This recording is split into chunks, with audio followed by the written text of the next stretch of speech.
प्यारे बच्चों, आज हम कक्षा चतुर्थ में पाठ 5 पढ़ेंगे। संपूर्ण ब्रह्मांड मेरा घर।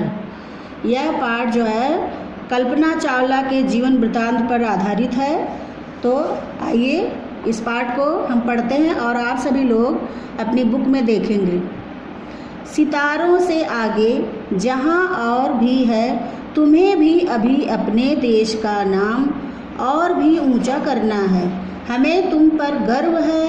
बच्चों, यह उद्गार थे भारत के पूर्व प्रधानमंत्री इंद्र कुमार गुजराल के, और टेलीफोन पर दूसरी ओर से सुनने वाली थी कल्पना चावला, जिन्होंने कहा था, संपूर्ण ब्रह्मांड मेरा घर है।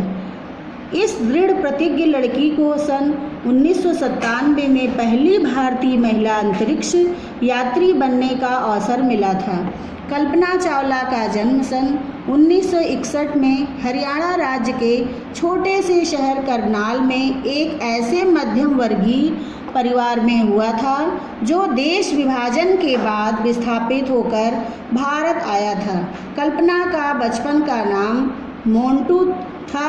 जीवन की धनी उद्देश्य के प्रति कड़ी मेहनत के बलबूते पर ही कल्पना हरियाणा राज्य के छोटे से शहर करनाल से निकलकर सन 1982 में अमेरिका पहुंची थी।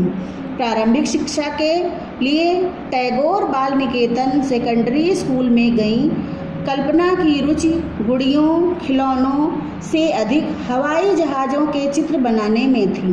वहां से निकलकर सन 1978 में चंडीगढ़ में पंजाब इंजीनियरिंग कॉलेज में दाखिला लेने वाली 7 लड़कियों में कल्पना ऐसी अकेली महिला थी जिन्होंने एरोस्पेस इंजीनियरिंग पाठ्यक्रम अपने लिए चुना था। परीक्षाओं में सर्वोच्च स्थान प्राप्त कर वह सन 1982 में उच्च शिक्षा के लिए अमेरिका रवाना हो गई, जहां उन्होंने आर्लिंगटन स्थित टेक्सास विश्वविद्यालय में शोध कार्य हेतु प्रवेश किया। वहीं उन्होंने फ्लाइंग यानी उड़ान प्रशिक्षण भी लिया, जहां उनकी भेंट हुई जीन पियरे हैरिसन से, जिनके साथ सन 1989 में वह विवाह के बंधन में बंध गई।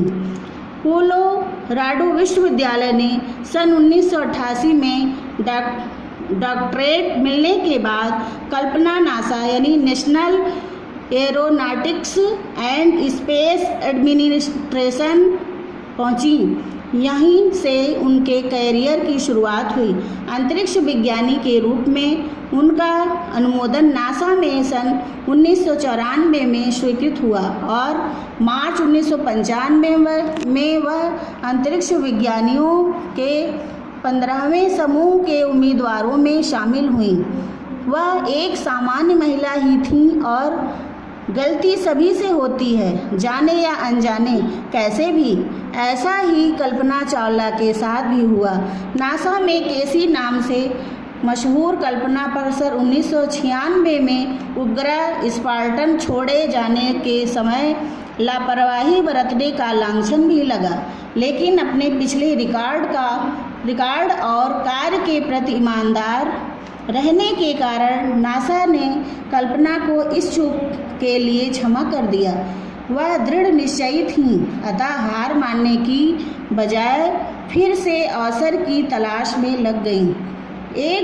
इस बार उन्हें मौका मिला जनवरी 1998 में, जब वे सन 2003 के कोलंबिया स्पेस शटल की उड़ान STS 107 के लिए उड़ान दल में शामिल की गईं। अंतरिक्ष उड़ान का प्रशिक्षण बहुत कठिन होता है, जिसमें प्रशिक्षण के दौरान गुरुत्वाकर्षण बल के कारण कभी कभी हृदय गति सेकंडों में ही 72 प्रति मिनट से 102 प्रति मिनट पहुंच जाती है और शरीर में असहनीय पीड़ा होती है। केवल चुस्त एवं सुप्रशिक्षित पायलटों को ही इसका मौका मिल पाता है। अमेरिका में स्थायी रूप से बस जाने के बाद भी कल्पना पूरी तरह से भारत की थी।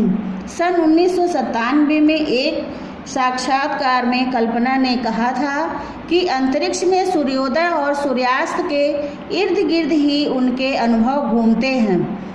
ऐसा लगता है मानो सभी कुछ तेजी से आगे बढ़ा दिया गया हो और फिर चंद्रमा हमसे दूर जाकर पृथ्वी के पीछे छिप जाता है। अपने अंतिम ईमेल संदेश में जो उन्होंने स्पेस शटल कोलंबिया से पंजाब इंजीनियरिंग कॉलेज के छात्रों को भेजा था, उन्होंने कहा था कि सपनों को साकार किया जा सकता है बशर्ते कि आप उनके लिए मार्ग ढूंढकर उस पर चल सकें।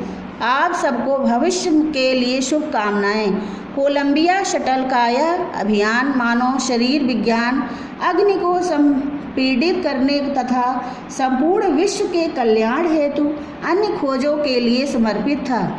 दुर्घटनाग्रस्त होने से पूर्व यह अंतरिक्ष यान पृथ्वी की कक्षा में आने से पहले अंतरिक्ष में 760 घंटे बिताकर 1.04 करोड़ किलोमीटर की यात्रा पूरी कर चुका था।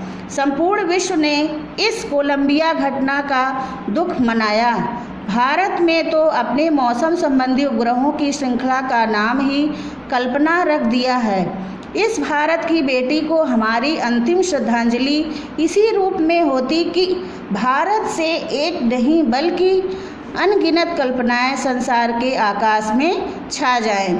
तो बच्चों, इस पाठ को आप सभी लोग ध्यानपूर्वक पढ़ेंगे। धन्यवाद।